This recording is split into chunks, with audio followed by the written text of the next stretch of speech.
painful secrets buried deep in a family's history.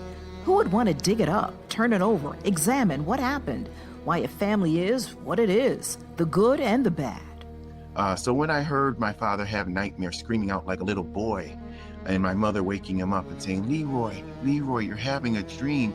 In the morning, one time I got the courage to ask him, Dad, what were you dreaming about? And he said, Alabama, son, Alabama. What happened in Alabama, now on Black Land? And now, as a brown person, you just feel so invisible. Where we're from. Brothers and sisters, I welcome you to this joyful day. We celebrate freedom. Where we are. Get on the ground! I know someone heard something. And where we're going. We the people means all the people. The Black Information Network presents Blackland with your host, Vanessa Tyler. Lee Hawkins is a journalist. He's an author, documentarian, and he decided to go down that dark road looking for the light, and it led him to Alabama. Lee, welcome to Blackland. Hello. Thanks for having me today, Vanessa. Lee, what happened in Alabama? Well, this was a project that I started a decade ago, and my father was a native of Alabama. He was born there, raised there in the 1950s, and left when he was 12 when his mother tragically died of a kidney infection. And so this project really digs into not just my grandmother's death and the impact on my father as a young child, but I went 400 years into the past to really dig up all of the things that led up to my family's experience in Jim Crow, Alabama, which I recognized was an apartheid system. It wasn't what I thought Alabama was and what segregation was. A lot of us, if you're like me and you have a parent or if you were a Jim Crow survivor or someone, or you have people in your family who grew up under Jim Crow, a lot of times the narrative is that the worst of it was that Black folks had to be separated from white folks and that was the torment of Jim Crow. No, the truth of Jim Crow was that it involved violence against our people, economic, the healthcare system, everything from whipping to murders to lynching to sexual assault, all of those things. And that's what happened in Alabama. And this project really goes into the trauma, but it also goes into the resilience and the self-determination that Black Americans, and especially this family of Black Americans, responded with. What happened in Alabama is the title of your new podcast, and it's also the stuff of your father's nightmares. Yes, it is. When I was growing up, my father used to have nightmares sometimes. And, if we really think about that generation of baby boomer Black men, greatest generation Black men, they were upright, strong, tall Black men who worked and had a strong work ethic and did the best that they could to provide for their families. And so I looked up to my father a great deal. He was my John Henry, and I really wanted to emulate him. So when I heard my father have nightmares, screaming out like a little boy, and my mother waking him up and saying, Leroy, Leroy, you're having a dream. In the morning, one time I got the courage to ask him, Dad, what were you dreaming about? And he said, Alabama, son, Alabama. And that started it all, leading Lee Hawkins down a road he's been traveling for years. What happened in Alabama? And that was something that triggered a lifetime of curiosity in me. And it wasn't until Ancestry.com and Family Tree DNA and all of these different DNA testing and family tree building services came up that I was able to start to dig in. And I also really dug in with my father and to help my father understand the secrets that were kept from him, and then to help me understand the secrets that he kept from me. Because Vanessa, I think one of the biggest things that I want people to know about this podcast is if you were beat as a child, you need to listen to this podcast, and you need to pre-order my book, Nobody's Slave, How Uncovering My Family's History Set Me Free, which comes out in January. Because what I do with this is I start to unpack the reasons so many African-American parents use the belt on their children, and to understand that it wasn't just about this idea that Black children are doomed to failure, but it was really a reflection of the system that we were a part of. And this idea that our parents rationalized beatings on the basis of everything that they had been through and everything people in generations before them had been through.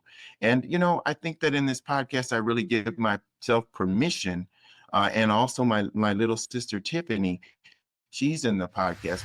It's just like them coming home from work. Like, is that all the chores done? Like, what kind of mood are they going to be in? Like, are we going to get yelled at or beat today? Or, what's going to happen? You never knew. You were constantly having to live with this, fear. And you had no control over what was going to happen.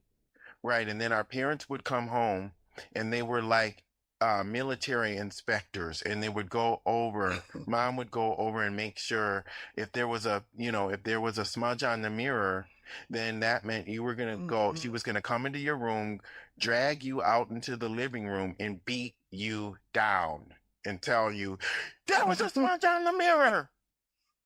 It's so crazy because, yeah. And we laugh now because there's that thin line between comedy and tragedy.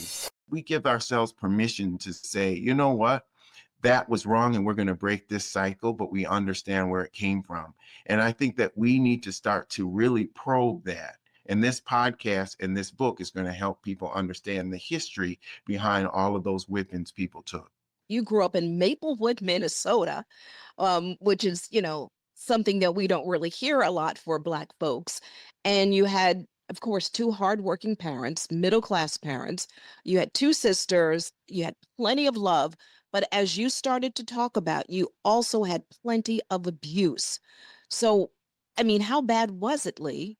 Well, relative to a lot of people I knew and kids that I knew, I didn't think it was bad, and I didn't think it was abuse. I don't think in the Black community, many of the people who use corporal punishment see it as abuse.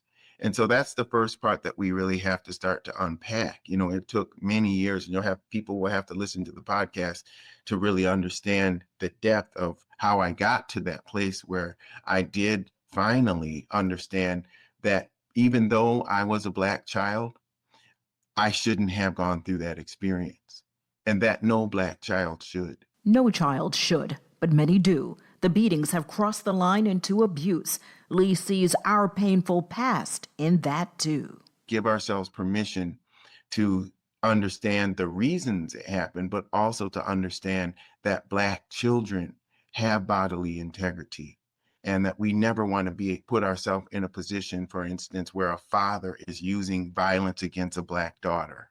And what does that really tell her as a young woman about men and how to receive love from men? I'm not saying that Black parents, and my parents especially, didn't love their children, but the system that we were enslaved under, and the system that we lived apartheid under, taught us that every generation of Black parent needs to keep that Black child in line.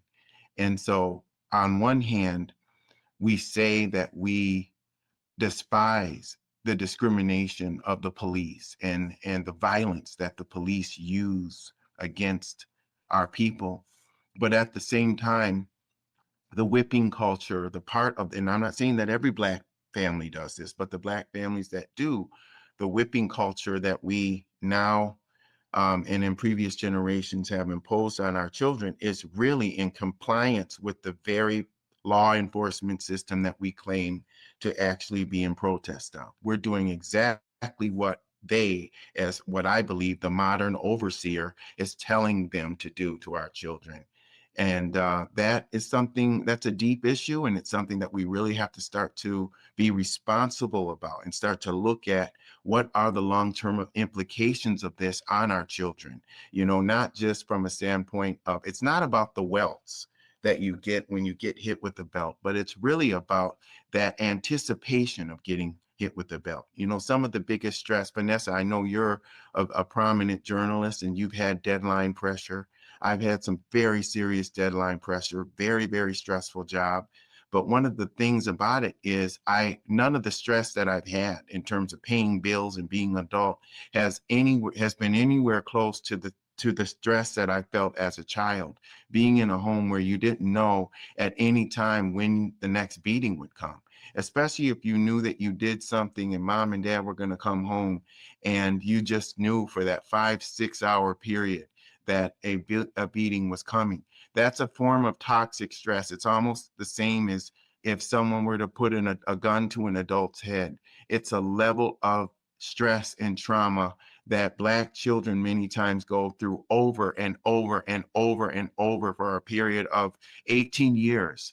And by the time you come out of that process of that 18 years of chronic stress and cortisol going through your system and not really knowing when the next outburst is going to be, you're already halfway to a heart attack, halfway to diabetes, and halfway possibly to cancer. Lee says there's research on what these beatings would do. The trauma is real and can be measured. So what I did was I took my personal experience and I combined it with research going back 400 years, but also research of modern science and what we know. And now we know better, so we need to do better.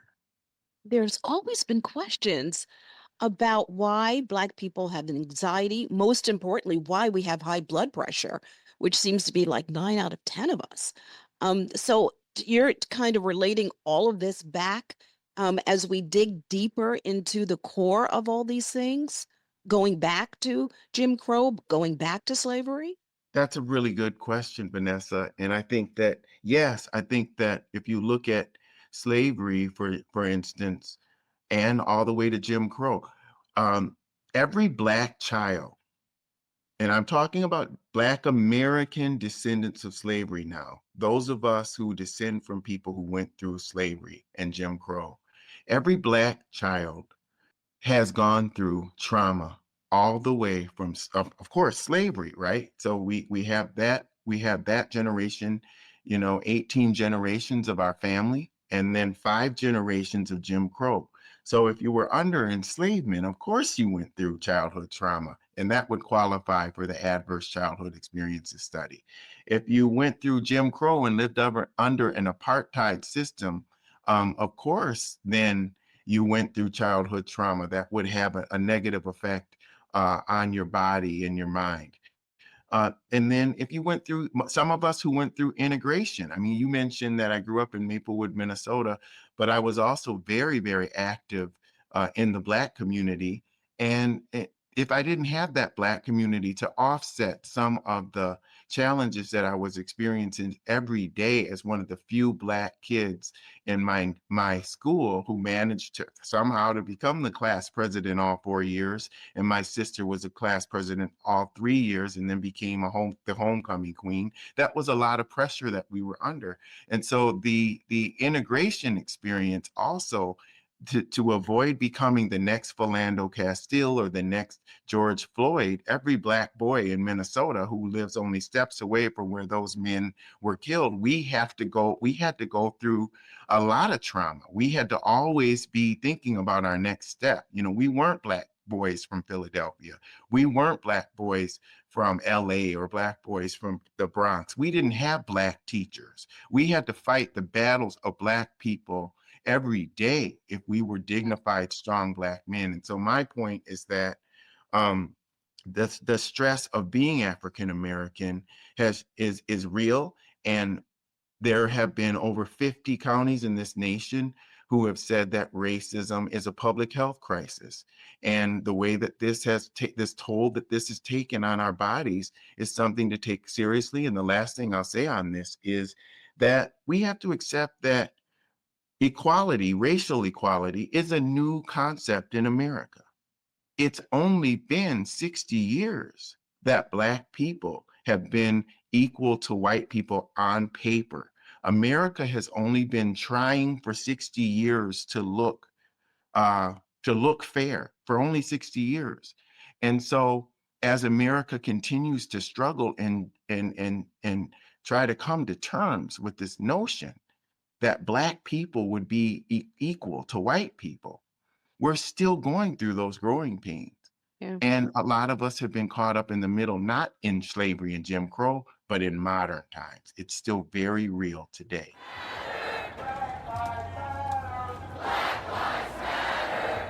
But let's get back to Alabama. Yes. Once you did your research, you found some frightening things that happened in your family tree. Yes, one of the biggest things, Vanessa, was that um, every generation since 1837, I've had a family member murdered. And most of the murders in my family were over one of two things: land or livestock, or both. And the crime that my family members committed was basically entrepreneurship and daring to be perfectionist and bursting out of slavery with a vengeance, wanting to own and to be free. And this American dream that was promised to everyone, we decided that we wanted to be a part of it. And I had family members murdered as a result of that. Researching what life was like for Black people coming out of slavery shows a rough, tough, unfair life. But there was one thing in their lives that was priceless: their freedom. And I think that we have to start to look at that period coming out of slavery and the Reconstruction period where Black people essentially were taking over. I mean, Black people we were the carpenters, we were the seamstresses, we were the people with the real skilled labor and the hard work ethic. And if you look at the legislatures in the South, I mean, there were many, many prominent Black leaders who were rising up in government. And then that's when Jim Crow really started to come in and be instituted. And there were laws made, to basically put us into another form of slavery. But the part that I don't think that people understand is, and I didn't understand before I did this work, was that we had the slave codes during slavery. And so that was a code that governed the behavior of Black people. And I'll give you an example. No more than 4 Black people could be together without the presence of a white person. And if they were found to have that 5th person, that meant that they had to get whipped between 39 to 100 lashes. If they were found reading or writing, 39 to 100 lashes. And that whipping culture went all the way into the Black codes. Some Black people who I believe are still in that slave mentality, which I call the bondage belief system.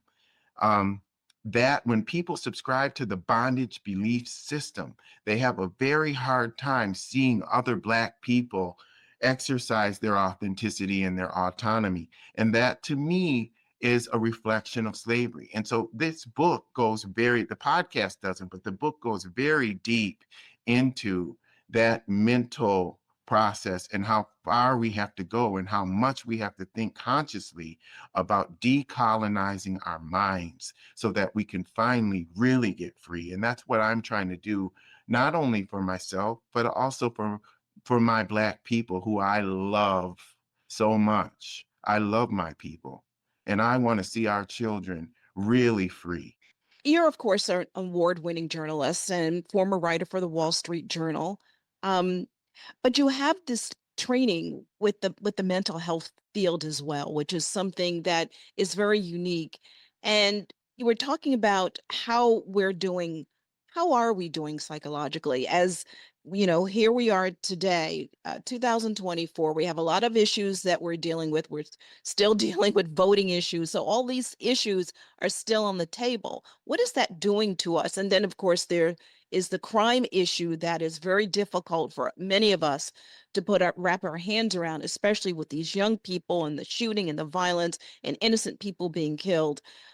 So it's a very difficult time for us psychologically right now. Yes, Vanessa, I'm so glad that you mentioned it. It's a lot to unpack. And yeah, I do want to thank you for noting my mental health background. I want to give a shout out to the Carter Center, which I'm a fellow with, and then also the USC Annenberg Fellowship for Childhood Wellbeing Reporting, which I did in 2018, and all of that prepared me for this. So I say that to tell you this. I feel that when I really look back 400 years from now to when our initial ancestors came here, Black people have done really well, and from a mental health standpoint, not because of America, but despite America. And the strength that we have had has been because of our collaboration and the extent to which we built strong communities and we supported each other. We found ways to buy homes when we were redlined and when we went through racial covenants. We put together the civil rights movement, which forced America to live up to the Constitution and the ideals in it. Every positive step forward, from women's suffrage to the passage of the 64 Act for Civil Rights, has been led by Black people. And we've carried this nation on our back. So I'm proud of that. But so I say that to say that despite going through all of that takes a toll. And you're right to mention a lot of the modern pressures that we see, not just on Black people, but our young people in general. 1 in 3 American children are struggling right now with mental health issues. And what do they say when the nation catches a cold? Black people catch pneumonia. We see suicide rates up exponentially, especially among Black boys. We're seeing the homicide rate continuing.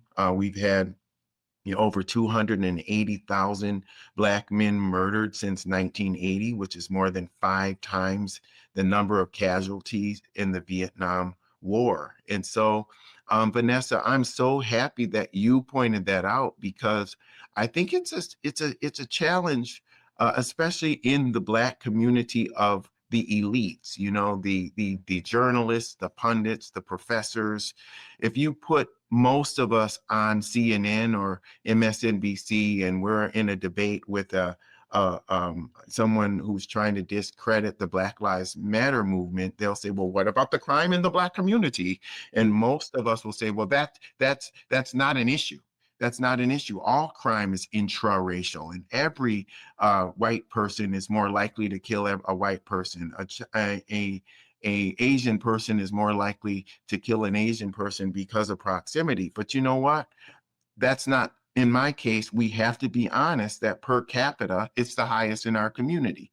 And the reason it is because of the political, social, and economic injustice. But I'll take it a step further. It's also because of the mental health crisis that a lot of our young people who are killing each other are dealing with. The self-hatred that goes all the way back through that to slavery and spun forward, the whole idea of identity, to the point that if you can't look yourself in the mirror as a Black man and really come to terms with all of the demons and all of the different things, maybe your father wasn't there, maybe you went through different kinds of trauma that you haven't come to terms with. If you can't come to terms with that and look yourself in the mirror, you're going to hate your own reflection when you see another Black boy.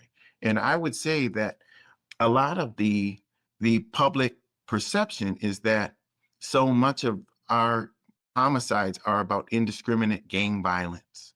And that couldn't be furthest from the truth. I think that there are a lot of Black men who every day have to look out for other Black men who are not doing well and who are just frankly mad and jealous because they're not in a good position in their own lives. And so this is a crisis for any Black male who is serious about life and who is looking to move ahead. We don't just have to worry about the police.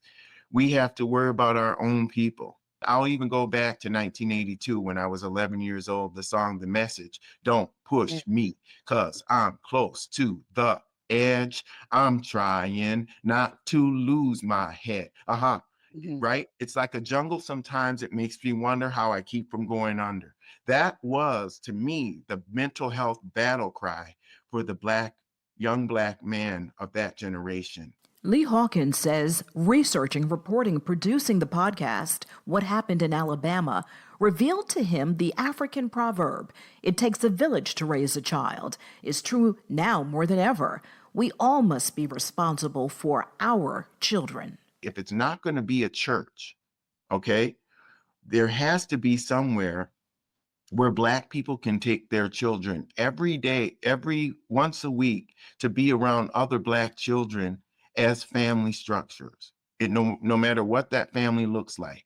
It doesn't have to be mother and father. It can be mother, it could be father, it could be whatever it is today, because I know things are coming in different iterations. But somehow we have to have our community together, because that was what actually helped us in those periods of Jim Crow and before. It was that collaboration. And when I was a kid growing up in Maplewood, I knew that my confidence had to be a level 12, because when I went to school, in that predominantly white school, it was going to be knocked down to a level 9. And so I knew that the school system would break me down, but every Sunday, my community would build me up.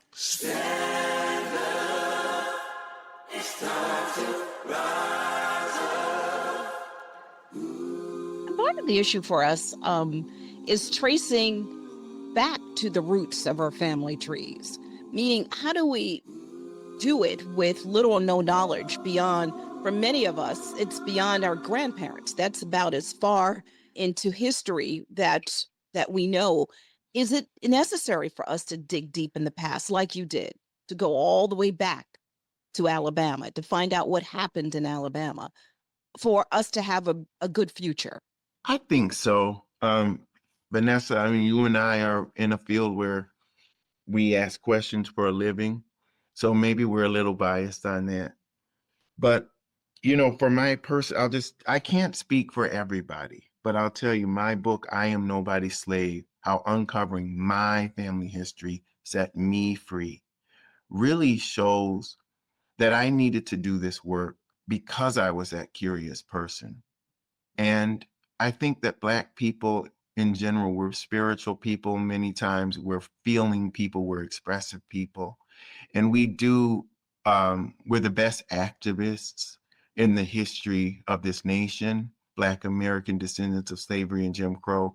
And at our core, we are people who question things. And I think that if you're that, your spirit will never really be as settled as it could be if you don't have the answers to the questions. And I will tell you that it was no accident. There was an institutional agenda to keep Black people ignorant about their past.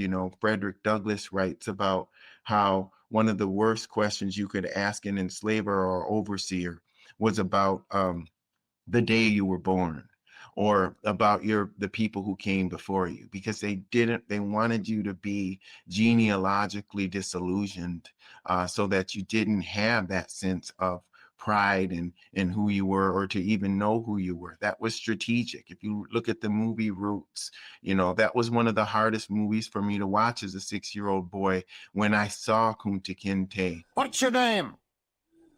Kunta Kinte. And I saw the extent to which they had to whip that pride and that dignity and that heritage and his understanding of who he was and where he came from, that he came from, he was standing on the shoulders of giants. They had to change that. They had to take his name from him. They had to do all of those things. And so I think that not just to go back to slavery, but also to try our best to get these DNA tests and figure out where we are from West Africa, and then start to study Congo and to study Nigeria and to study Senegal and to study all of these places across the African continent that we hail from. To start to just get an understanding of who we are, how our people got to America.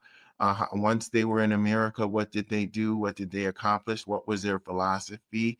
And the dark things that happened. Was it because they hated us? A lot of times when we were kids, my sister and I, we thought our mother hated us. And when I did this work, I was able to understand and have compassion and empathy for my mother as a Black woman and everything that she went through, because she dealt with a lot of chauvinism from my grandfather. And he was a good man as well, but he was socialized in America as a Black American man. And at that time, that's what it was. And so it's very important to understand genealogy, so you understand the positive things that you can derive from your family history, and to go and run towards those things, and then the negative things, so you can start to eliminate that from your bloodline and break a cycle of 300 years of trauma. Just from making one decision. So for instance, saying, hey, we decided we're not going to whip our children. Hey, we decided that if our son or daughter decides that they want to play lacrosse and go to an Ivy League school, well, then we're going to let them do it. We're not going to tell them that they're not being Black enough because they decided to do that. And you have the book coming out, like you mentioned, Nobody's Slave. When will that be out? And please, please tell us how we can hear your podcast.